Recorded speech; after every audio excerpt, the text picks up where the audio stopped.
Okay, well, if there's anything I need to do, you let me know because it's been a while since I've done this. I've been using Skype more recently, so It's I perfect. It's I don't know perfect. what's going with Hangouts.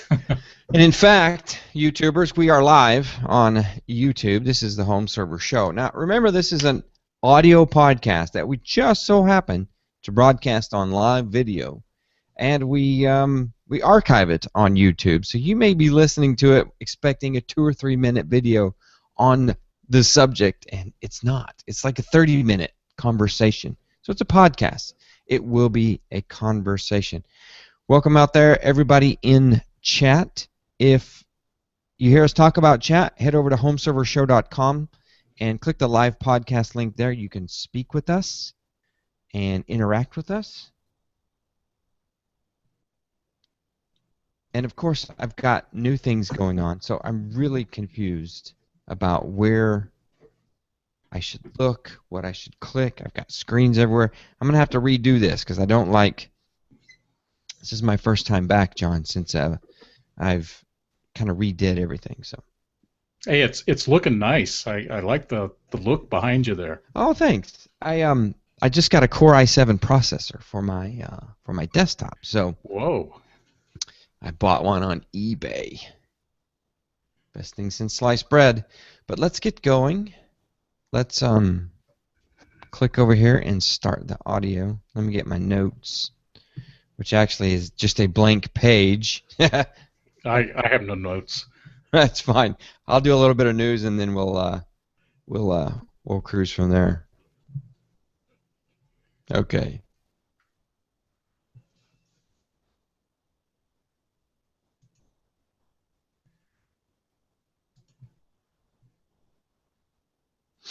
So this is 278. Bam, close this. Wow.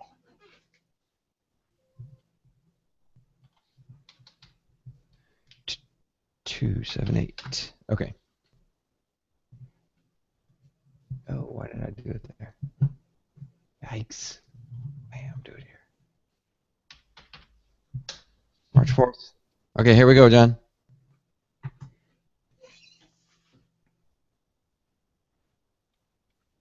This is the Home Server Show podcast, episode number 278, recorded on March the 4th, 2015. Welcome back to the Home Server Show podcast. I'm your host, David McCabe. Tonight, Mr. John Stutzman joins me. How are you doing tonight, John? I'm doing great, Dave, and thanks for having me on. You're very welcome. We have Jim Collison, who's like been out since like 2013. He's out doing work, and he said, "You sure you don't want me to just to go late or maybe just skip?" And I was like, "No, you do your work. We'll handle this podcasting thing." So very glad to have John Stutzman joining me here tonight. We're going to be talking about, we'll do a little bit of chat about Gen 8 microservers, and we've got a huge server to show you. We've got a blog post to talk to you about. Got a couple of tidbits in the news, and it's going to be a little quick and dirty podcast. I know we haven't done a show in I haven't been like really consistent week in and week out. I'm supposed to be every other week, but I haven't like really figured out my rotation because I've been just so busy. All of last week, John, I worked on with my family and my boys. I worked on Pinewood Derby It's that time of the year. and science project. So the boy did very well in everything. So Great. again, he's in second grade now, so he won. I don't know. Ubi's listening. I don't know why. So second grade, he got first place in his science fair. Well, that's great. Pretty smart kid. Congratulations. Thank you. And he got sixth place again in his pack in Pinewood Derby. So he designed the car. He did the cutting and all the stuff. And then Dad, he just puts go fast in the car. I do the go fast. He does the car. I do the go fast. So that's wheels, axles, weight. I do all the weighting, the balance of the car, where the center of balance of the car is.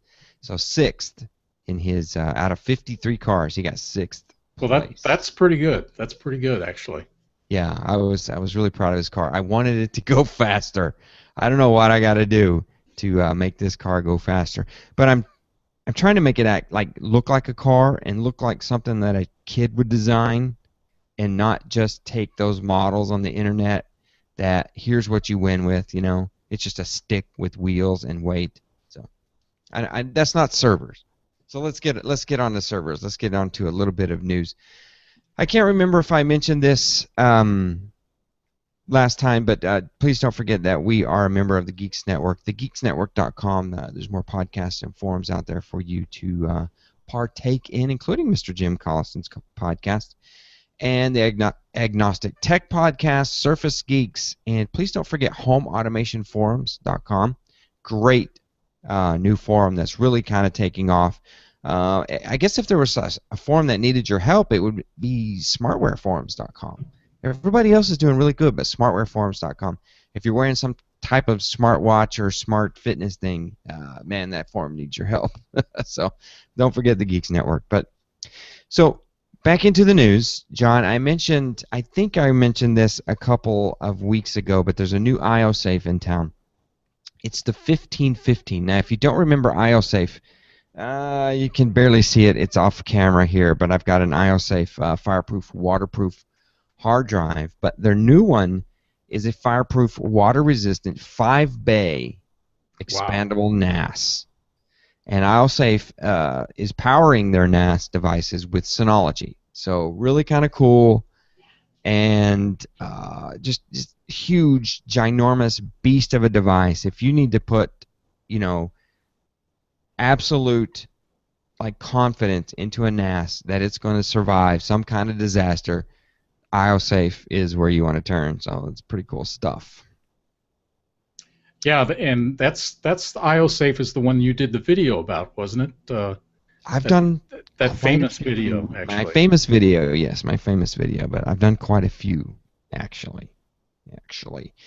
A service and a software that I think is really cool is called Otixo. You've heard us talk about cloud services, cloud backup, and this is more of a service. Otixo does cloud-to-cloud kind of movement. So it's really kind of cool. You can sign up for free, actually. You can sign up all kinds of things, but they've welcomed 2 new services which I really like, and I'm starting to use more of, which is one called Amazon Cloud Drive. Now, Amazon, if you use the Cloud Drive app, and especially if you use a tablet, like a Fire tablet, all the pictures you take on there, well, you can have an option to go automatically to Amazon Cloud Drive, and they'll do that for free. Now, I think they'll do that for free on other devices, other phones, if you are a Prime member. I don't remember. I'm a Prime member, so I really can't. I don't remember that offhand, but it's kind of cool because I use the Amazon Fire Stick. John, did you get in on that deal when it was like $20, 19.99?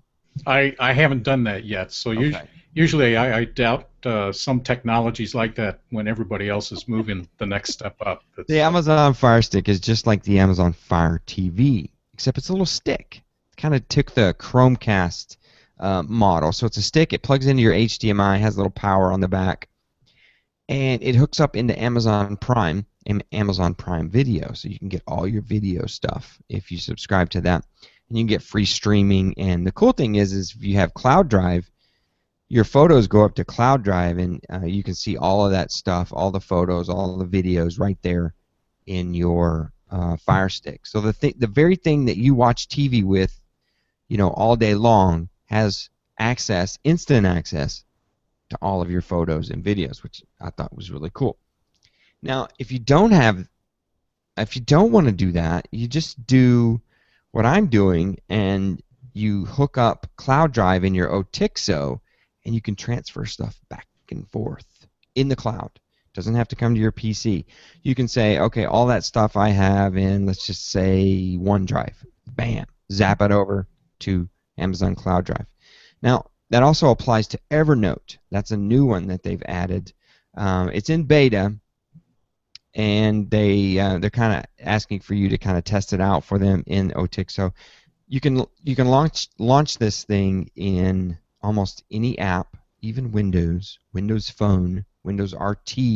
They have apps for it, and it's got a real great web interface as well. So that's otixo.com. I'll put that link in the show notes. You guys know if I like a service, I kind of like to talk about it way too much. So there's my Otixo spiel. It is like International Backup Month or something like that. I know that I think March 31st, is it, John, is like International Backup Day or something like that. I need to pay attention to Mr. Jim Collison because he tweets it like 4 or 5 times a day. I was just going to say he's the one that his tweets I've seen are the ones about it. Tweets, plural. Yeah. Yes, Jim has got a tweet rule going on, and he is tweeting that thing a couple of times a day. Yeah, it's March 31st, I think. But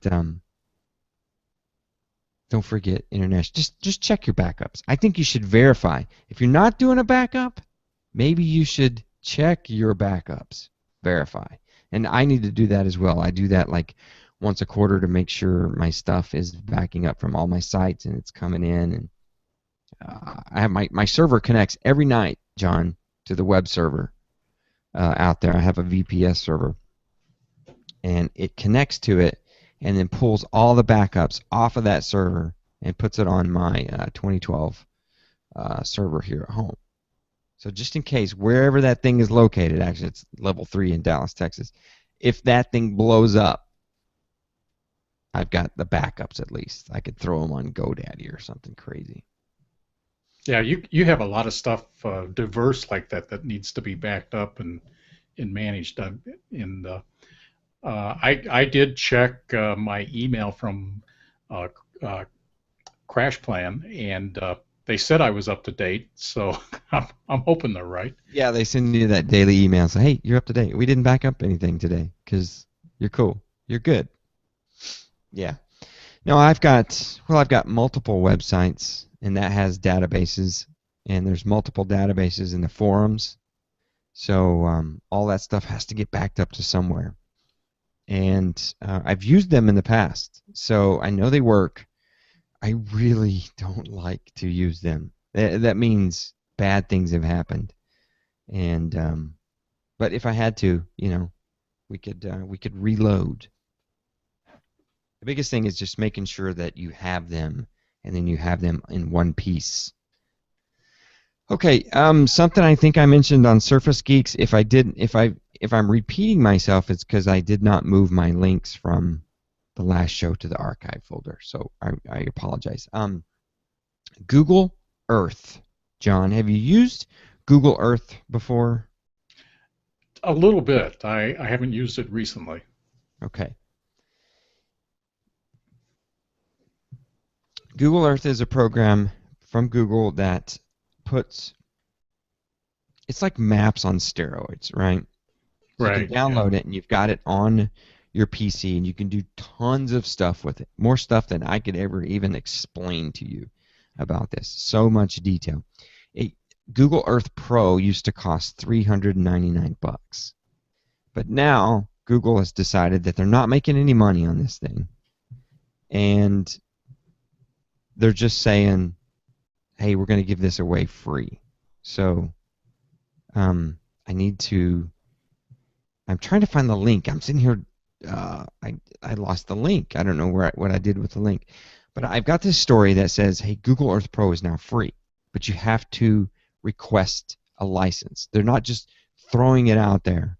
You have to request a license. So you probably should be a business or some type of entity. Maybe you could be a website, or just try it. Try to download it. Go out there to Google Earth and click on the Pro link and request a license. I'm just telling you, it's kind of cool, and it's out there for free if you qualify. If you qualify. Now, John, I'm doing this home automation thing, and I've got this huge plan about home automation. And I'm trying to formulate said plan and create a presentation for the accounting department because it's Okay, it's very expensive. It's very expensive. And I've I've been already there. been busted in one aspect of the plan, and that's Wi-Fi. So the other day, uh, I'm sitting in the office and I hear her say, "What's Eero? And why is $309 on the Visa card?" I'm like, "Oh crap." Um, I'm updating my Wi-Fi, John. I'm using a product called Ubiquity, and I've got 3 access points in my house. And it's So you either got this all up and running now, or well, Ubiquity's running. Yeah, okay? it's a $200 product. You get 3 access points. It's 2.4 gigahertz only. So I still need to cover my backyard. I need to cover some dead spots in my house. And I want 5.8. And heaven forbid, I want the new protocol AC. I would like to have some speed. And I started looking at the costs. And I poo-pooed this Eero. I'll tell you about it. But I poo-pooed this thing being $300 for 3 access points. And I got to looking it up. It's like, man, to upgrade my house right now, I'm going to pay double that. So I put a big post on my personal blog, mccabe.io. But this Eero is a really cool product. It They say that they're going to like revolutionize Wi-Fi. No more dead zones, no more buffering, and like a single SSD, you can roam in and out of different access points, and you never even know it. You've got mobile access to this thing where you can set it up and do all kinds of cool things to it, and it's really quite the product. It really is really cool. It's fun to read about it, and they were doing like almost their own Kickstarter. So they were asking for you to pre-fund this product, and it's going to be released in the summertime. So it was $300, but right now it's gone up to $500. So I don't know. Maybe you should wait to see if this thing is all that, and if it's all that, it may really be worth the $500. I'll put the link out there to my article where I broke down prices of Ubiquity, and that's the cheapest product out there. So if you move up to HP products or Cisco products and roaming, man, you're gonna pay mega bucks for Wi-Fi. Hopefully, maybe you're just a house that you only need like a single access point. So you're good to go. You can just buy anything that gives you 5.8 and AC and stuff. But Eero looks really cool. It's EERO.com. Really cool. Actually, I would think good Wi-Fi should be an easy sell to the accounting department. I mean, well, to a certain extent, just I because they use it managed too. I managed to get the Wi-Fi through the door. So that project is funded. It was approved. I got a purchase order. It was funded. All I need to do is apply the proper receipts and paperwork back to the accounting department with studies on how it did improve our lives, and then I won't be sleeping in the doghouse. Now the other project, the home automation, that's a different story. We're talking upwards of about $3,000. Now she does not know. I mean, the accounting department does not know about that price yet. You But might want to think about that for I'm gonna timing have is to everything. phasing. I've got it broken down into 1.0, 2.0, and 3.0 on how I want to get this going. And I'm thinking I'm going to have to heavily weight version 1 into things that really improves the accounting department's life. Yeah, yeah. It's all heavily targeted towards accounting and the boss, so she feels like she got her money's worth. And then I can go for maybe some stuff that I want, which is like surveillance. I don't know why I'm all about the cameras, John. I figured out this cool thing to do with home surveillance and cameras, and I've got it integrated into my smart things, and I can. It's just cool. I really got to write it down. I hope I get it approved. I don't know if I'm going to get a purchase order for this one. I want to try. I'm going to try. Break it down into little projects, maybe. One camera every quarter. That's how it's going to have to work. One camera per quarter. All right, John. Catch me up because I need to know about the microservers and Gen 8 and the rumored Gen 9 and what's going on in the world of servers with HP. Um, well, you probably know more than I do because I don't know what HP is doing. Nothing. We haven't heard anything. It's been real quiet. And I mean, I wish that HP liked me enough that they would tell me something and put an NDA on me, but apparently they haven't. So I can't even say I can't even just smile and say nothing. Yeah. I can say I know nothing and actually mean it. But what I guess I could use this as a segue into what I've been doing recently, and it's all because of you, really. At the last meetup, uh, you had put out for Kevin and the rest of us to look at, and a Gen 8 that you had that was a DL320E, and had the cover off. And at the meetup, some folks were trying to install OSs on it and stuff, and after the meetup, you said, "Well, John, why don't you take this and play with it and see what you can do?" So I got a late start as far as playing with it. Had a lot of things going on with the family. Have a new granddaughter, and been making a lot of trips back and forth between here and Ohio. But actually, I go by your place almost a lot. That Walmart's that's by where the meetup is. I fill up there, and I fill up there a lot, either at the Walmart or one of the other stores near there. And but anyway, getting back to that, I finally have been doing some things with this 320E, DL320E. It's a Gen 8.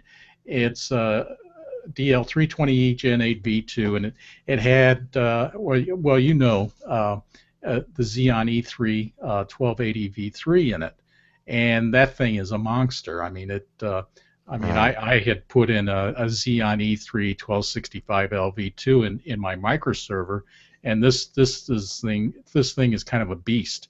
And you know how I like to name things. In my microserver, I called it the machine, and so in keeping with that, I had to name this one the Samaritan. And but it has 8 gig of RAM, and when I took it from you, it had two 500 gigabyte drives, and so one of them, and they were in AHCI. So the first thing I did was I had to fire it up, and I loaded server 2012 on it, and basically used that as a vehicle to update all the firmware and get everything up to date. And then I went and loaded server 10 onto it, and still just keeping the drives in AHCI. And that's that information from that. Just some of the testing of the drives. Not a whole lot of testing, performance testing. I did a pass mark on it, and that's what I had posted up to the forums. What I've done since then is I've loaded server 2012 R2 on it, but just to make things a little bit more interesting, I put a couple of, and Kevin would like this. I've right now have a couple of 250 gigabyte Velocity Raptors in it, and I put those in.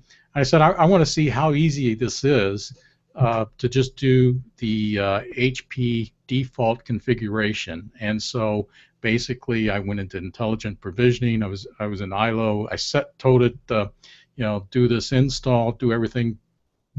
HP, do your defaults, and it set it up. It put the two drives in a RAID 1, um, and did everything. I had very little interaction with it, and I had told you before, I have pretty much taken a lot of the pictures of the performance and everything, and it's just kind of writing it up and getting that posted, and I'm going to get that up fairly soon.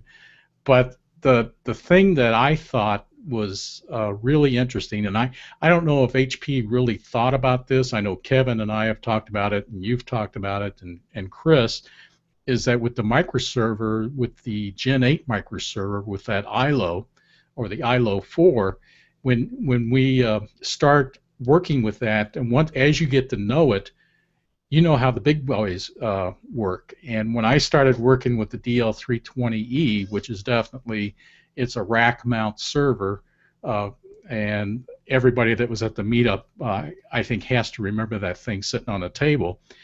It, I mean, that's a serious server. That's a enterprise type system.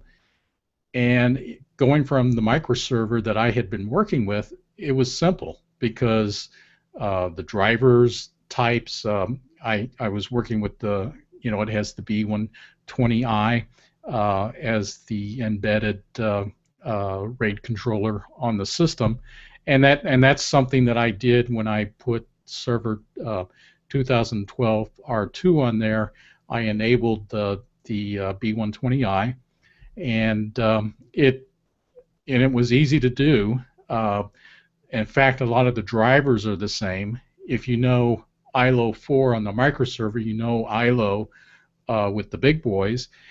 And actually, I think we had talked about it some time ago. I mean, you know, uh, these microservers that HP is selling, if you learn the microserver, if you learn how the ILO works with that, well, I mean, you've just been trained on how to work on the big ones, and it is a lot of fun. And like I said, it's a beast. I have some more ideas of things I want to try, but I do know Chris and Kevin are wanting to get their hands on this too. So we'll have to Right. pass it on Now, for them to when you work on. speak of Kevin and Chris, these are our forum mods in homeservershow.com forums. And Chris Kinney, he's our QNAP guy. Kevin, he is Dog, and he's kind of like our Gen 8 mod guy. So when we throw those names out there, you'll know.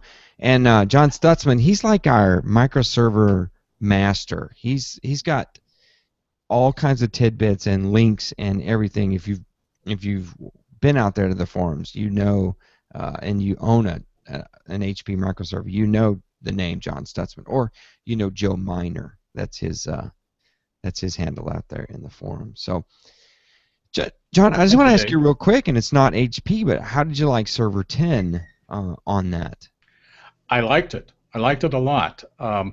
I've played with Hyper-V just a little bit with it. I mean, it's having worked with it in Windows 8.1 and having worked with it in Server 2012, 2012 R2, even as far back as Server 2008 R2.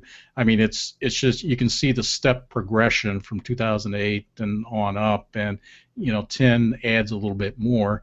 One of the things I haven't been able to get into, and I probably won't get into with this Gen 8, I have a N40L that I'm going to do it with, is get into storage spaces. Because I kind of have a feeling, when storage spaces first came out, and people jumped to try it, and it's sort of like anything they do out of the box, it's kind of crap when it first comes out, but they've been fixing it, and I think, or I'm hoping anyway, and really I have no technical basis on it yet, but I'm hoping that once I get into it, that we will be seeing that Windows 10 and Server 10, there's going to be a huge improvement in storage spaces. And I think Kevin mentioned in the forums he's been doing some testing with storage spaces, and he's been impressed. So I look forward to hearing what he writes up about it too, because he said he'll be posting, I think, within the month. Okay. Yeah, we caught him traveling, and I was going to ask him, get a little bit of his feedback on the status of the microserver and really what's going on. But I know, John, you can kind of attest to what he's been up to. But he's got a brand new, uh, it's called a drive bracket, right? Yeah, and he's really into his third, I guess you could say, the third iteration or the second iteration. He had a couple of beta models, I guess, that came out, or a beta model, then the actual model, and now he's come out with the SDM2, and it's the Skoondoggy drive mount number two, and it's very similar to, I think you can see it. It's very similar to the first one that came out. One of the things he didn't think it was necessary to have this bracket across the top. He had originally had it for stiffness, and also that you could kind of clamp it to one of the brackets inside the microserver to make it more stiff. But that really wasn't necessary, and I think he's really done some nice touches. You can tell he's really well, the fact that he's gone to a second production run of these things and has modified the design just attests to the fact how popular it is and how many people are out there are using those microservers, and just how useful this thing is. And he's also has on it a sticker I had mentioned earlier that's got a couple of robots, and it says Skoondoggy. It has a part number, and it says "Made in Minnesota," which I think is really cool to see that. Um, That is and awesome. it is a great product. And I think if somebody has a microserver, I think he even reduced the price on this compared to the first production run. And if you have a microserver, I think if you can afford it at all, you should get that. And it's with the low Well, it's price not on it. that expensive, but No, the it's thing pretty is, low. if what you're doing is you're kind of hamstringing yourself into putting two SSDs in there. That's pretty much what you're doing, right? Not really. You put spinners, You can put thin spinners. right? In fact, you could with the mounts that he has that he's made. You could make these yourself, but it's so much easier. The fact that he's had these stamped out and you can use them. You can pair drives together, either SSDs or like a Western Digital Red 2.5 inch. Hmm. Um, uh, I have a terabyte, 2 terabyte, two single terabyte Western Digital Reds, but you can get other types of drives, 2.5 inch, that are spinners. You can stack four of those off of that, and if you have SSDs, or a lot of the spinners are low power, so they're going to put out a low amount of heat. You can still put a fan on that, but you get four drives stacked off of that, and you haven't even talked about you can get two drives if you want in the optical disk drive bay. So you're actually talking six more drives in addition to the four that you could put into the main four drive bay. Um, so if you add a controller in addition to the B120i that comes with it, if you add another controller in your slot that's in the microserver, you can get easily 10 drives in there, Mm. and that Man, I think that's a is lot of drives. a lot of drives. That's a lot of drives for a small machine like that, Yeah. and uh, the as long as you go with low power stuff, which most 2.5 inch spinners are, unless you get into Velocity Raptors, but then those are going to be a lot thicker, and you wouldn't be able to fit as many of those in anyway. Yeah. But if you go with lower power drives or SSDs, um, people haven't seen a problem with the power supply. Okay. Uh, I guess the Worst case would be if you did try to put a bunch of Velocity Raptors in there and you put in a heavy duty CPU that and you're really working it hard, you might have problems down the road. But I don't know too many people that have done that. So Well, we won't give away everything, but because we'll get Kevin here, Schoondoggy, the creator of the Schoondoggy Drive mount, bracket drive mount mount, SDM SDM. SDM. So this thing wedges inside of your server where HP didn't think that you would want to put anything, but you Well, guys, it Kevin attaches found a to way. it attaches to the side of the power supply inside the server, and you have a space in between the back of this bracket and the power supply. And when you mount a fan, there's another bracket, angle bracket in there, and this is all in the. If somebody goes and checks, there's pictures of this on the blog on how this is all done, Right, and and I will put links yeah, several, yeah. Uh, to the store itself. So Yeah, and I think the store does have he has a link to I think one or more of the blog posts that show basically how it goes in. But there's that space in between the bracket and the power supply. You got the fan blowing air across there, and it's also blowing air across the drives, keeping things cool. And yeah, it is, and he's got it all pre-drilled. The back of it's countersunk, and uh, of course, I mean, he can talk better about it than I can, but I think it's a nice, good design. I mean, it's simple, but it gets the job done, and I think really innovative. Just the way he figured out how to attach that thing. yeah, $17. That's it. Yeah, $17. You pick up shipping, you've got a Schoondoggy Drive mount. You yeah. get I mean more that's drives. cheaper than taking your family to McDonald's. Yeah, absolutely. Absolutely. So that's kind of cool. We'll get Kevin out here, and I know he's in chat. He's traveling, so I didn't think. He said I can probably do it, Dave. I could probably come in, but we'll get him on another podcast. That way he can show it in action, and I will have links that I'll give to you. I'll put on the show notes of this podcast. You can find those at homeservershow.com. If you're watching on video, you can search back. We've got links and shows we've done about this drive bracket, and it would be version 1, but you'd kind of get the gist if you want to look through that. The biggest thing, though, is to check the links that I'll put in the show notes. It's going to link you to the bracket itself, and then if you get in the forums, homeservershow.com /forums, there is a ton of information on microserver. It is like there's got to be more talk on microservers at our forums than there are at HP. I don't know. Maybe not, but there's a lot of chat, and a lot of it's curated by you, John. Well, sometimes, but I think Kevin and a lot of other people are really contributing.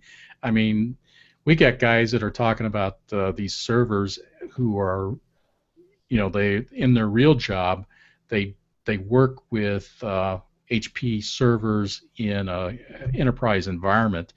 And like I said before, for me it was an eye opener when I was working with your DL320E that because of my background with the microserver, it was a cakewalk. I mean, I knew the stuff I had to do, I knew the drivers I had to get, and when I went into ILO, everything was familiar. I knew which buttons to push, uh, and of course, any bad habits that I've learned with the microserver carried over, but things still seem to work, so that's a good thing. There you have it. Well, that's cool. I need to get into it more. I've got the N54L sitting back here. It's kind of a showpiece now. I haven't done a whole lot with it. I probably just should sell the thing. I've got dual NICs in it, and I've tricked it out with extra RAM and extra SSDs, and I really should Well, just that's a beautiful machine. It has a lot of utility. I mean, if yeah. if you wanted to mess around with Server 10, that'd be a perfect platform to do it. Yeah. See, I'm at that point where messing around, I don't know. I got my stuff that works. Right now, I need to get on the ball and create, I think, an untangle server. So that's what I need. And I've been thinking about that. I said, should I use this? Should I take my pfSense hardware and just rip the drives out and maybe reload untangle? Because I like having it as my backup router. We've been talking about backup routers lately. But so we'll see. We'll see. I always say someday I'm going to use that N54L, but someday just comes and goes. Well, John, we're really going to have to start talking about Meetup 15 soon. We've got That'll to be the best pick. meetup ever. Yeah, it will be the best meetup ever. We've got to pick a date, and we really should start talking about getting it going and getting it funded and picking the venue. I think everything worked last time. I know I had a great time, and everybody I know uh, that was there had a great time. I think it just gets better every year, and it's kind of funny. The first time that Jim he was kind of the timekeeper, and he kind of took it really seriously. I mean, He I could did. tell he was enjoying himself, and I was kind of hoping a few times that Kevin or a few other people would run over. I wanted to see Jim run out there and try to tackle somebody, but it never came to that. So, but we've had some great times, and I've already bought one gag gift, and I've you're got an planning ahead. I yeah, I think about it, and I've got an idea to change things up. So already, so look out. You never know what's going to happen when we talk about meetups. So Final Freak in the chat says yes, a date would be awesome. So Jim Collison and I will probably have to sit down and plan a date for Meetup 2015, and we'll get that rolling. John, thanks for chatting with me tonight. I know it's kind of quick and dirty, short and sweet. Hey, I had a great time. I hope you did too. It's Yeah, I appreciate you asking. absolutely. We got just a little bit of technical talk there on the microservers, but the biggest thing is getting you out into those forums. Homeservershow.com/forums. Trust me, if you're looking for a way or a means to do anything with a microserver, it's been talked about out there in the forums. And if it's not, you can ask a question nicely, and there will be a lot of guys ready to help you out. So it's a really great forum, and I encourage you to head out there and check that out. All right, John, are you going to send that server along, or do you got a couple more things you're going to do with that? I got some more things I'm going to do with it. In fact, I'm planning to tear apart my microserver temporarily and use some of the parts over in the Gen 8. And if I could figure out how to use Kevin's SDM, I would. I don't think this will fit in there, but there's some other things I'm gonna try moving over and see what happens, um, and then I know we're talking about getting together and moving that thing up the list so that we can get some more people playing with it. So Right, we're talking about maybe a mini meetup up north, and for that circle of guys that we've talked about, just to facilitate getting the server transferred to another guy. But if you want to look at this box, check the blog, homeservershow.com. John has already got the first post out there. It's got some beautiful pictures, and he's already testing this thing, and he's already gathered some links to keep you informed about it and what he's going to do about this box testing in the future. So great job, John. I appreciate all that you do for the blog. well, thanks a lot. And check it out, guys. And we're going to see you. Ubi's talking to me again. I told her no more podcasting for you, Ubi. But hey, guys, we're gonna sign off. We'll see you out in the forums. Thanks, John. Thanks, Dave. All right, guys. Chatters, thanks for coming out.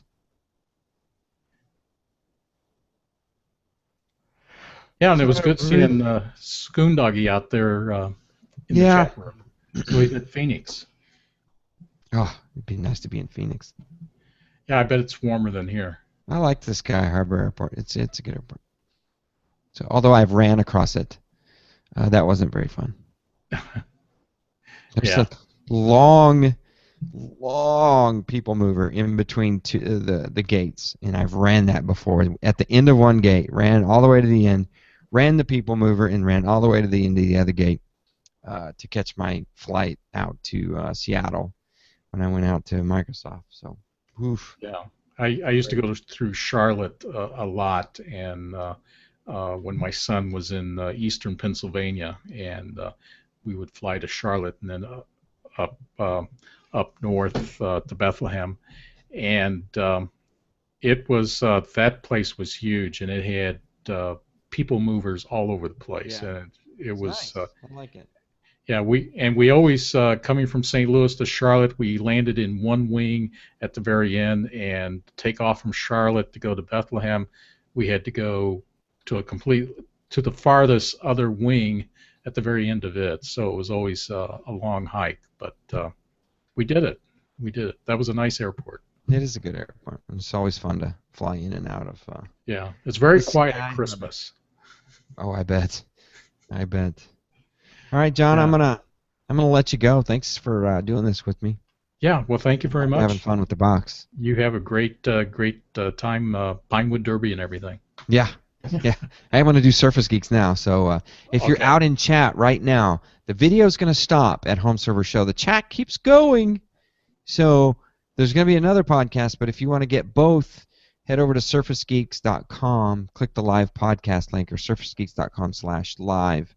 And you can continue on the party. You can at least see video, and you can keep chatting. So, thanks for coming out, guys. We will.